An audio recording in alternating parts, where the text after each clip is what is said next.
Queen and Prince Philip's children gave a series of touching remarks during a moving interview to pay tribute to their dear father, who has passed away at Windsor Castle on Friday. Prince Philip has been widely praised for the steadfast support and guidance he gave the Queen throughout their married life. Philip was the Queen's strength and guide throughout their 73-year marriage and her 69-year reign. And there was an outpouring of grief across the country and throughout the world after the passing of the Duke. In a BBC documentary on Friday, Philip's eldest son, Prince Charles, 72, led his siblings as they remembered their father. In the interview recorded for broadcast after the passing of Philip, the heir to the throne said his father didn't suffer fools gladly and would probably want to be remembered as an individual in his own right. His energy was astonishing to support my mama, and doing it in such a long time, Charles said. What he's done amounts to an astonishing achievement,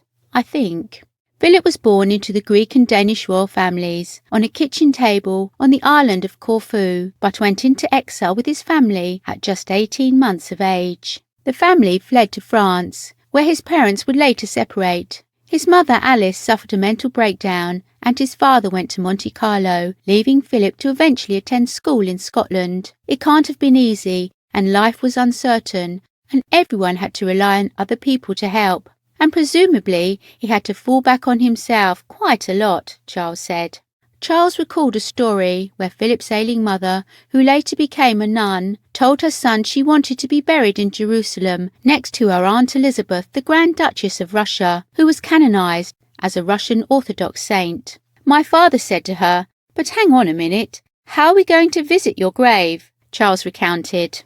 And she said, "Don't be silly, there's a very good bus service from Athens." She was that sort of person, and you could see where my father got the directness. Philip's youngest son, Prince Andrew, 61, said, "Like any other family at the time, your parents went out to work on the day, but in the evening, just the same as any other family, we would get together, we would sit on the sofa as a group, and he would read to us." Philip's only daughter, Princess Anne, said he treated everybody as an individual, and gave them respect that he felt they were due as individuals.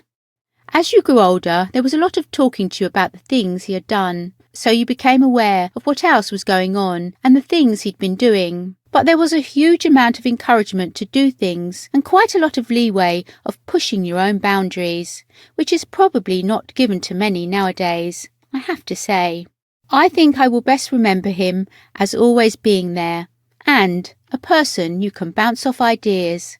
But if you're having problems, you could always go to him and know that he would listen and try to help. Prince Edward said, "My father was always a great source of support and encouragement and guidance all the way through, and never trying to curtail any of the activities or anything that we wanted to try and do, but always encouraged that.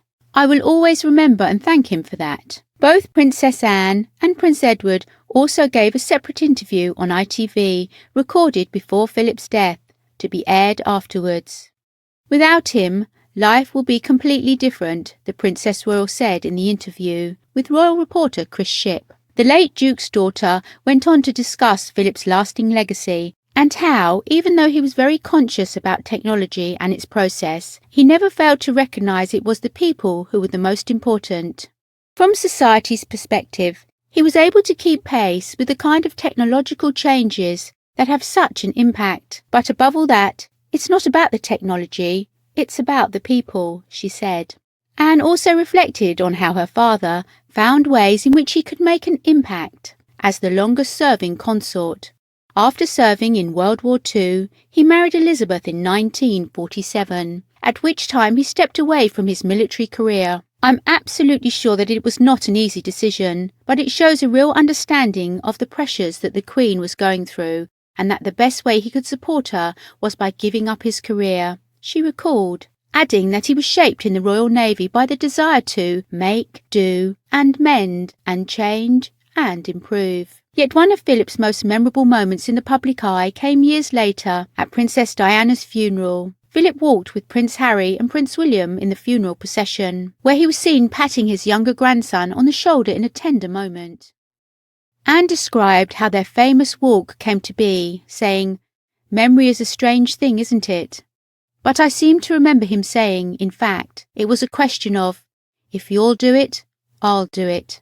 And that was him as a grandfather saying, if you want me to be there, if that's what you want, if that's what you want to do, if you want me to be there, I will be there. In another scene, Edward shared his belief as to why his parents' marriage remained so strong over their 73 years together. My parents have been such a fantastic support to each other during all those years, and all those events and all those tours, as well as all the events overseas, Edward said. To have someone that you can confide in and smile about some things that you couldn't perhaps smile about in public is very, very important. To be able to share that with somebody is immensely important. The Earl of Wessex continued, I remember my father in a number of different ways, both in what he's done in his public life and all the organisations that he's supported and influenced. Obviously, as my father and husband to my mother, all the work that is done there, as a family we'll probably always remember that more than anything else. In terms of their father-son relationship, he said, I probably remember him as any son, hopefully, remembers their father, as someone who was always there, who was always encouraging, but actually never pushing. So, I'm sure along the way, I've probably disappointed him in some ways, but I hope in other ways, surprised him. Since he spent a lot of time at boarding school, many of Edward's treasured family memories together were during holidays. Both my parents always were fantastic about giving that time during those holidays, he explained. Despite the lives they both led, they were able to really make the holidays very special. Though Edward believes his father was unfairly depicted in the media, he personally will always remember Philip for his love of cricket and carriage driving, which was a large part of his life. Edward also pointed to his fantastic sense of humour. It was always his humour that came through, the twinkle in his eye. Princess Anne continued about her father's nomadic childhood, settling in Paris as a child after being smuggled out of the Greek island of Corfu in a crate, being much younger than his sisters, largely separated from his father, and his mother's mental health troubles. Anne said it must have been really quite difficult. He was virtually a refugee at this stage because he had nowhere else to go, literally, she said, adding that eventually attending the Gordonstoun School in Moray, Scotland, made an impact on him. As much as Prince Philip valued his time at the boarding school, the only daughter of Prince Philip and Queen Elizabeth added that her father valued life experience in addition to academic learning. He believed there were things outside of school which were necessary to help you develop as an individual, which played to your strengths, and if that wasn't academic, there were other things that would be your strength, she said. The Duke of Edinburgh Award, a self-improvement programme for young people aged 14 to 24, remains part of Prince Philip's legacy. The initiative has expanded to 144 countries. The Duke of Edinburgh Award is probably among the best known of the foundations in his name, and initially started by his former headmaster, Kurt Hohen, who, when it was rolled out beyond Gordonstoun, came to my father and said,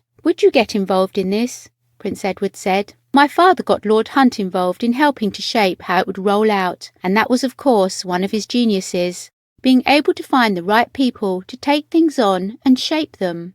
The youngest child of the Queen and Prince Philip continued.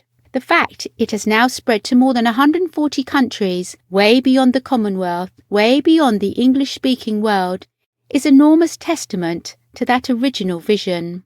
Prince Philip passed away peacefully on Friday morning, just weeks after he was released from hospital and reunited with Queen Elizabeth, and just 2 months before his 100th birthday. He spent his final days at Windsor Castle with his wife, who he lovingly called Lilibet. The royal family said in a statement, "It was with deep sorrow that Her Majesty the Queen announces the death of her beloved husband, His Royal Highness the Prince Philip, Duke of Edinburgh. His Royal Highness passed away peacefully this morning at Windsor Castle. Further announcements will be made in due course." The royal family join with people around the world in mourning his loss. Funeral plans for Prince Philip have been set in motion as Queen Elizabeth enters an 8-day period of mourning. The 94-year-old monarch will refrain from carrying out any royal duties during this time. Affairs of state will also be put on pause.